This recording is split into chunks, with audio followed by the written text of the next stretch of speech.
I, 33F, never thought I would be writing this kind of post, but I need advice about my fiancé John, 40M. We met 6 years ago at a tech conference in San Francisco where we were both speakers. I was presenting about UX design, and he was talking about software architecture. He seemed different from other tech guys I had met, mature, established in his career, and seemingly had his life together. After my presentation, he approached me with thoughtful questions about my work, and we ended up talking for hours. The connection was instant, and within a few months, we were seriously dating. John had everything I was looking for in a partner. He was successful, kind, funny, and treated me with respect. He had his own house, a great job as a senior software engineer, and shared my dreams of eventually having a family. The only red flag, which I initially dismissed, was his social drinking. In the beginning, his drinking didn't seem problematic. He would have a few beers with colleagues after work or during weekend gatherings with friends. But over time, I noticed it getting worse. He started coming home later and later, sometimes completely drunk. The morning after these episodes, he would be full of remorse, promising it wouldn't happen again. About 1.5 years ago, things came to a head when he missed my father's retirement party because he was too hungover from drinking the night before. We had a serious discussion about boundaries. I made it clear that I couldn't accept this behavior anymore. The constant worry about his safety, the embarrassment in front of family and friends, and the emotional drain of dealing with his drunken state, it was all too much.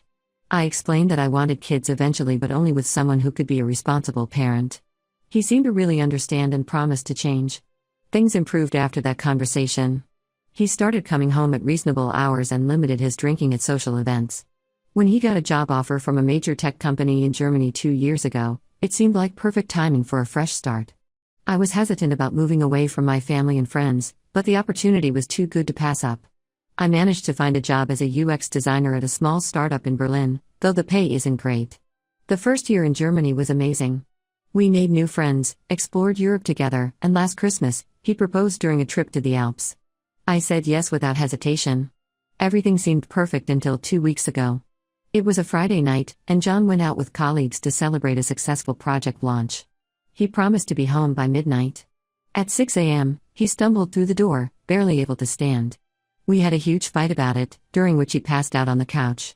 Something about his behavior felt off, different from his usual drunk self. While he was unconscious, I did something I'm not proud of. I checked his phone. What I found made me sick to my stomach. There were messages between him and his best friend Mike about what happened at the club. A girl had been sitting on John's lap, and they were kissing. John was messaging Mike in a panic, asking if anything else had happened because he couldn't remember parts of the night. Mike assured him they hadn't disappeared anywhere with the girl and nothing happened beyond the kissing and lap sitting. Today, I decided to give him a chance to come clean. We had a long conversation about relationships, trust, and what we consider cheating. I asked him multiple times if there was anything he needed to tell me about that night. Each time, he looked me straight in the eyes and denied everything. He even said, "I would never do anything to hurt you." His ability to lie so convincingly scared me more than the actual cheating. This morning, Mike's girlfriend Anna asked to meet for coffee. We've become close friends since moving to Germany, and I could tell something was bothering her.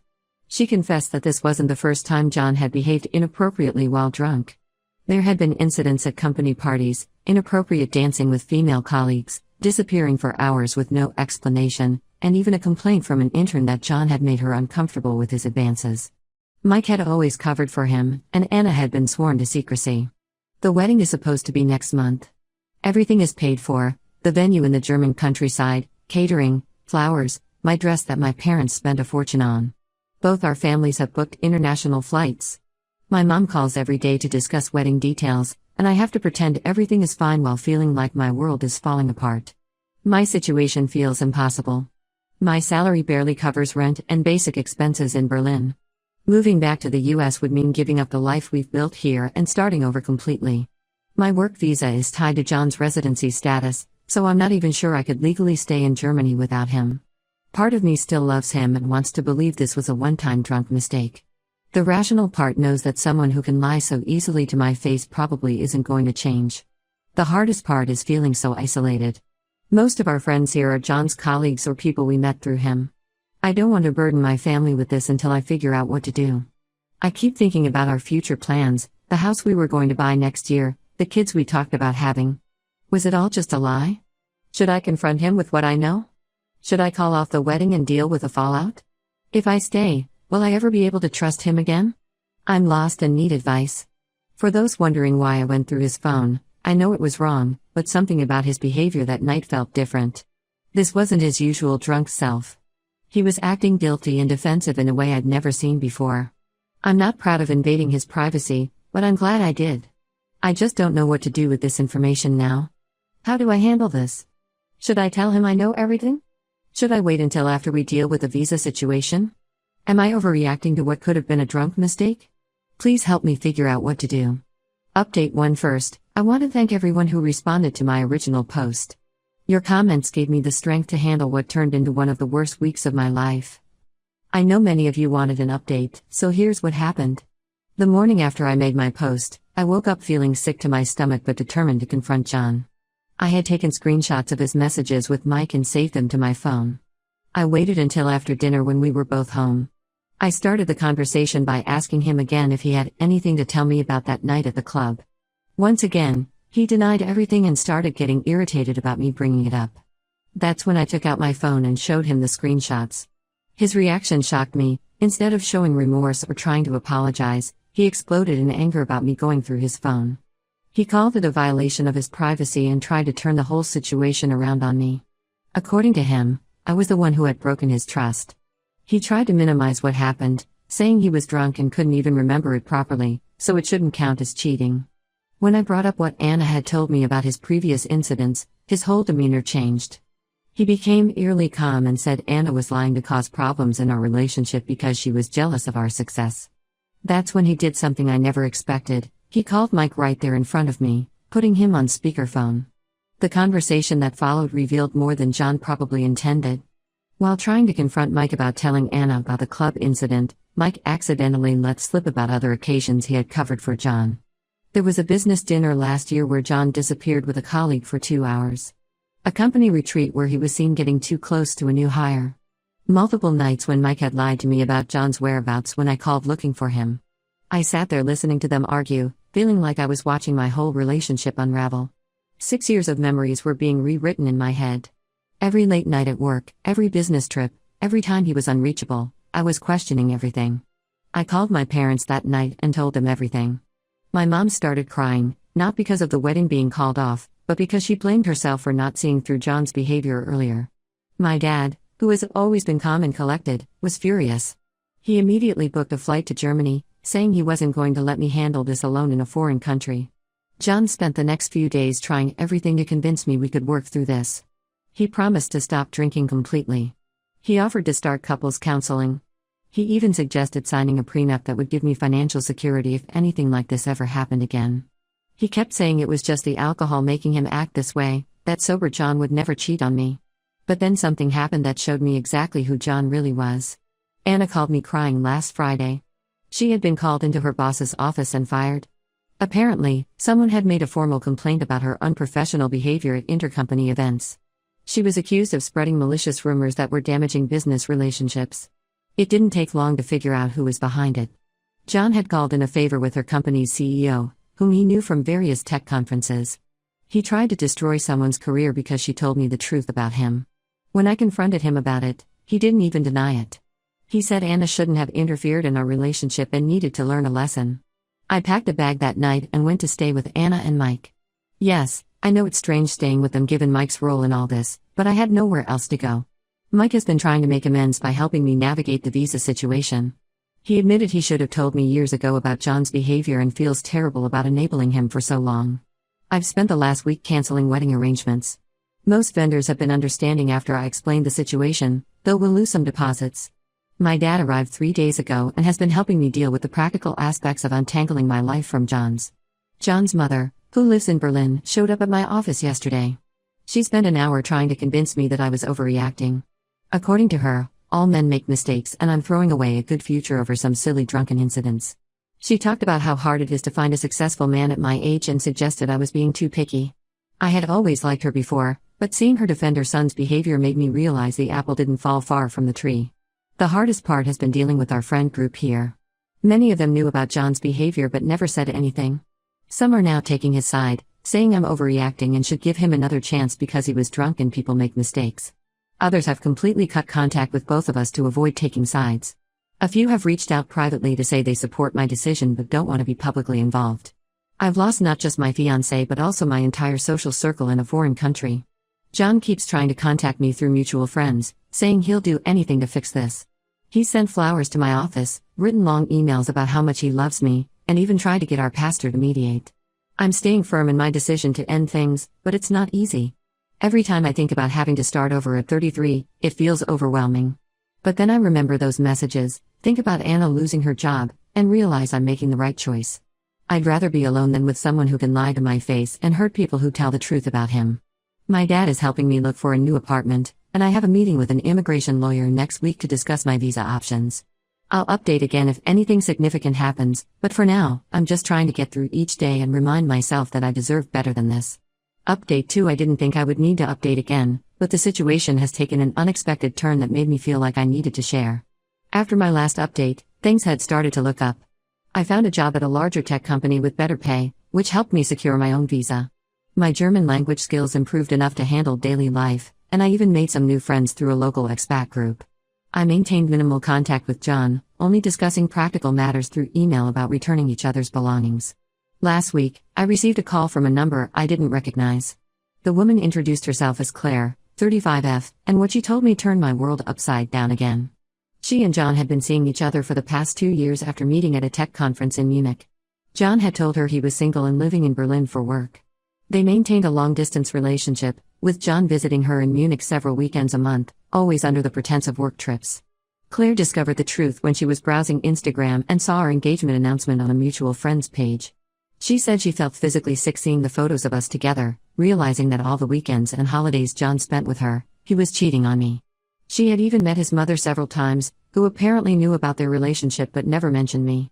Claire sent me everything, photos of their trips together, hotel receipts, text messages, even pictures from last Christmas when John told me he was at a company retreat but was actually with her in Switzerland. The level of deception was staggering. He had been living a complete double life, maintaining 2 serious relationships in 2 different cities. But the most shocking part of Claire's revelation? She's 3 months pregnant. She found out shortly after discovering John's deception and had been trying to figure out how to handle the situation. When she told John about the pregnancy, his reaction was cold and calculating. He tried to convince her to move to Canada, where his company has an office, offering to pay for everything if she would just keep quiet about the baby. Claire recorded their conversations where John tried to manipulate her into hiding the pregnancy. He told her that her life would be ruined if people found out she had been the other woman, that no one would believe she didn't know about me.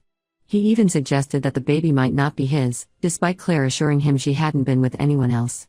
I was processing all this information when Claire mentioned something that made everything click. She said John rarely drank around her, maybe 1 or 2 beers at most. He always said he didn't like losing control. This was the same man who claimed his infidelity with the girl at the club happened because of his drinking problem. It was all an act. I decided to confront John one last time. I met him at a cafe and played Claire's recordings. For the first time, he broke down completely. He admitted everything, the 2-year relationship with Claire, the other incidents that Mike had covered up, all of it. He said he never intended to marry Claire, that I was the one he really loved, and that she was just a mistake he couldn't seem to end. When I asked about his drinking, he tried to maintain the story about having a problem, but I could see through it now. The drinking had been a convenient excuse, a way to justify his behavior while garnering sympathy. He would act drunk and apologetic when caught in lies, but maintain perfect sobriety when managing his double life. The truth about the club incident came out too. He hadn't been too drunk to remember what happened. He knew exactly what he was doing but played the blackout card when he realized someone might tell me. Mike hadn't just been covering for him, he had been actively helping John maintain his lies for years. I also discovered why John was so desperate to keep Claire quiet. His company has strict morality clauses in their contracts, and a scandal involving pregnant mistresses and corporate travel fraud. He had been billing his trips to Munich as business expenses, could cost him his job and reputation in the industry. Claire and I have been in contact, supporting each other through this nightmare. She's decided to keep the baby and is preparing to be a single mother. She's also gathered all the evidence of John's travel fraud and is considering reporting it to his company's ethics board. This whole situation feels surreal. The man I thought I knew never existed. Every memory is tainted, every moment suspect. But in a strange way, I'm grateful to Claire for having the courage to tell me the truth. She could have stayed quiet and let me marry him without knowing any of this. I feel like I've aged years in the past few months, but at least now I know the full truth. John isn't just a cheater with a drinking problem, he's a calculated manipulator who used alcohol as a cover for his deliberate deceptions. I don't know what's going to happen with him and Claire's baby, but I know it's not my problem anymore. Update 3. It's been 6 months since my world imploded, and I felt I should share one final update. The situation with John, Claire, and the baby has become impossible to hide, affecting everyone involved in ways I never expected. Claire stood her ground and refused to leave Munich or hide her pregnancy. She posted about her situation on LinkedIn, not naming John directly but detailing how a senior tech executive had manipulated her and tried to hide their relationship. The post went viral in the European tech community. Given how interconnected the Berlin-Munich tech scene is, it didn't take long for people to figure out who she was talking about. John's life fell apart spectacularly after that. The company's internal investigation revealed he had been falsifying expense reports for 2 years, charging his trips to Munich as business travel. He had even created fake meeting agendas and client presentations to support his lies. They also discovered he had used company apartments in Munich for his meetups with Claire, which violated multiple corporate policies. Last month, John was fired for gross misconduct. The company's official statement cited expense fraud and misuse of corporate resources, but everyone knew the real story. His reputation in the tech community is ruined. Several conference organizers have quietly removed him from their upcoming speaker lists. His drinking, which I now know was more of an act than a real problem, actually became a genuine issue after everything came out. He showed up drunk to his final disciplinary hearing, making accusations about company executives and threatening to sue for wrongful termination. His mother had to come pick him up from the office. Claire reached out to me again recently. She's due next month and has been handling this situation with remarkable strength. She sold her story to a German tech magazine, not for revenge but to warn other women about workplace predators who use their position and influence to manipulate people. The money from the article is helping her prepare for the baby's arrival. The most shocking part? John hasn't spoken to Claire in months and has made it clear through his lawyer that he wants nothing to do with the baby. He's trying to challenge paternity and avoid child support obligations. His mother, who was so keen on defending him during our breakup, now refuses to acknowledge she's about to be a grandmother. I've moved to Hamburg for a fresh start with a great job opportunity at a company known for its ethical workplace culture. The distance from Berlin has helped me heal and rebuild my life. Anna moved here too after her wrongful termination lawsuit against her former company was settled. She used the settlement money to start her own consulting business, and I'm helping her with the UX design work. Mike finally broke up with Anna after realizing he couldn't fix what he had done. The guilt of enabling John's behavior for years and watching Anna lose her job over it was too much for him. Last I heard, he's moved back to the US. John is living with his mother in Berlin now, trying to rebuild his career. Some mutual friends say he's attending AA meetings and working with a career coach to rebrand himself. Others say he's just trying to rehabilitate his image to get another high-paying tech job. Either way, it's not my concern anymore. I recently started dating again, and my experience with John has made me much more aware of red flags and manipulative behavior. I'm more cautious but not bitter. If anything, this whole ordeal taught me to trust my instincts and value honesty above all else in relationships. To everyone who supported me through this journey, thank you. Your advice helped me avoid making the biggest mistake of my life. Sometimes I wonder what would have happened if I had gone through with the wedding, living in ignorance while he maintained his double life. The pain of discovering the truth was intense, but it's nothing compared to the lifetime of lies I would have endured as his wife.